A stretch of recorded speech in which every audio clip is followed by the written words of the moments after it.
Nama Oleksandr Syrskyi kerap kali jadi perbincangan, terutama karena keberhasilannya memegang peran kunci selama Ukraina diinvasi Rusia. Namun entah kenapa, ia dituduh merencanakan konspirasi untuk menyerah kepada Rusia baru-baru ini. Padahal sebelumnya, Syrskyi telah diangkat menjadi jenderal tertinggi pada Februari untuk menggantikan Valery Zaluzhny yang dianggap gagal memukul mundur pasukan Rusia tahun lalu. Jadi, mengapa asumsi ini bisa hadir? Benarkah ini ada kaitannya dengan identitas Syrskyi sebagai orang Rusia?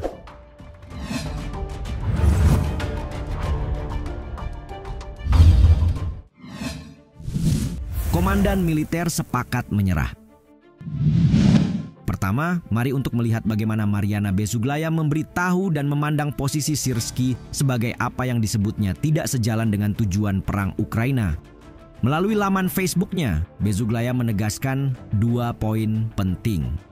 Pertama, sang jenderal setuju untuk menandatangani gencatan senjata dan segala macam variasi tema penyerahan dan pemaksaan perdamaian. Dan yang kedua, dia tidak percaya pada kemenangan dan dengan tulus percaya bahwa Ukraina tidak bisa mendapatkan keuntungan atas Rusia di tanahnya sendiri.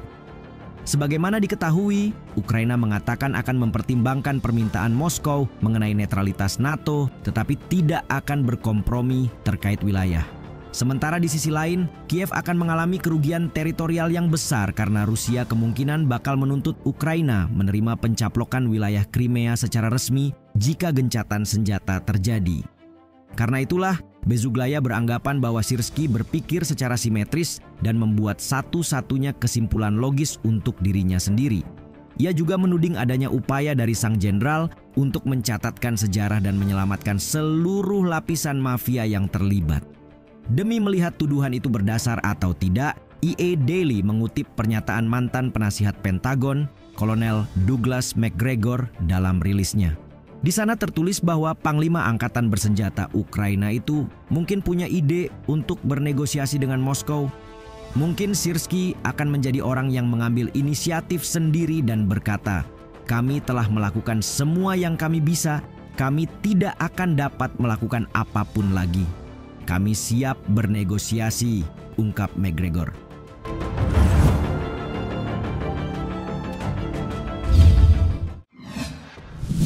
Syrskyi tidak populer di kalangan prajurit.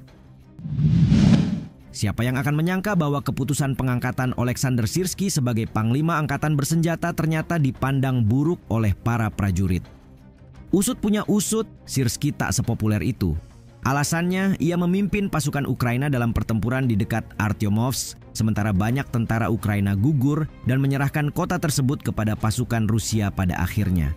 Tidak hanya itu, ia juga mendapat julukan dari prajurit biasa yang bernada ejekan, seperti panggilan Syrskyi si penjagal dan Jenderal 200, di mana julukan yang terakhir terinspirasi oleh kode militer 200 untuk menyebut mereka yang gugur dalam aksi. Berdasarkan laporan TASS, julukan yang dimaksud sekaligus mencerminkan kecenderungan Syrskyi yang tanpa perasaan mempertaruhkan nyawa tentara di bawah komandonya. Mengutip sumber di kalangan militer pada Politico, seorang prajurit menyebut penunjukan Syrskyi untuk menggantikan Jenderal Valery Zaluzhny yang dipecat sebagai keputusan yang sangat buruk. Sudut pandang prajurit tersebut kemudian didukung oleh rekan prajuritnya yang mengatakan bahwa penunjukan panglima tertinggi yang baru tidak mungkin membawa hasil positif di medan perang bagi Ukraina.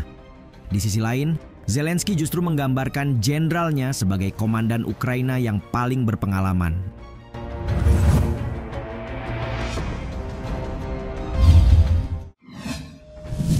Anggap dirinya orang Rusia.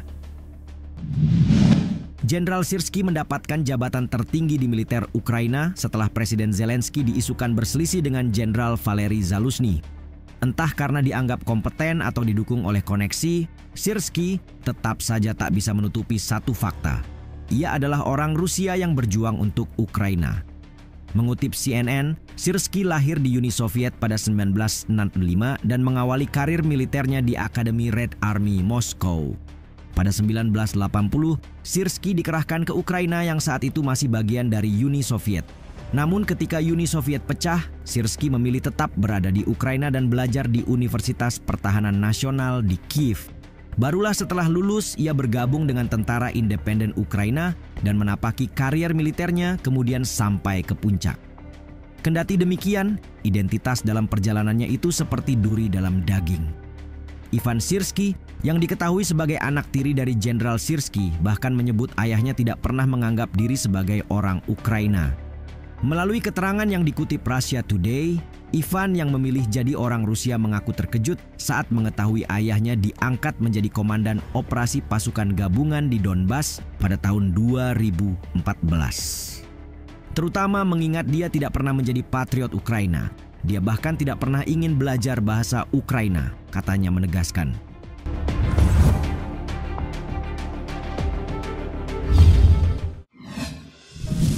Zelensky rusak rantai komando militer. Terkait perselisihan Presiden Zelensky dengan Jenderal Valery Zaluzhny, Kyiv Post melaporkan pada Desember 2023 terkait kemungkinan dari pemicu perselisihan.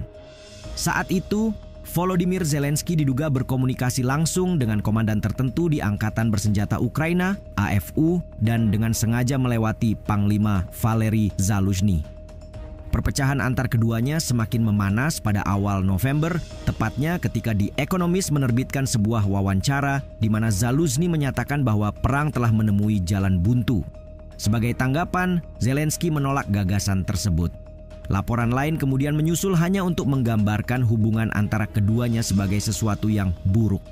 Mengutip sumber anonim yang dirincikan media Ukrainska Pravda, Zelensky disebut telah membangun saluran komunikasi paralel dengan sejumlah komandan dari berbagai cabang AFU, termasuk Komandan Angkatan Darat Oleksandr Syrskyi. Nah, dari sinilah masalah bermula. Sebab pendekatan yang dipilih Zelensky dianggap mengganggu rantai komando normal di militer. Tak peduli, meski pendekatan ini mungkin memudahkan Presiden mendapatkan gambaran langsung tentang situasi di lapangan.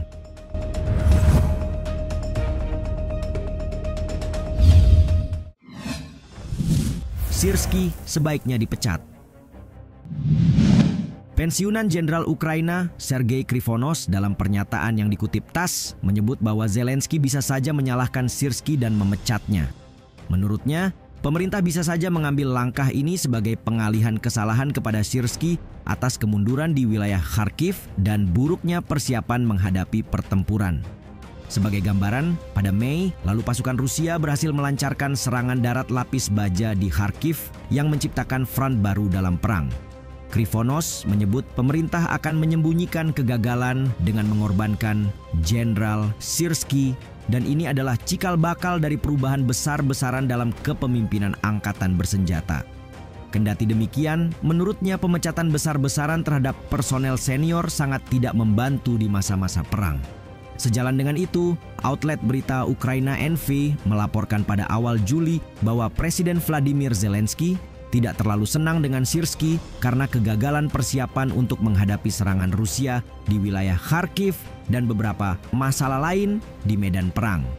Ini termasuk gagalnya kepemimpinan politik dalam menggerakkan perekonomian dengan pijakan perang untuk menyediakan amunisi, drone, bahan bakar, dan merekrut anggota untuk memperlengkapi brigade militer.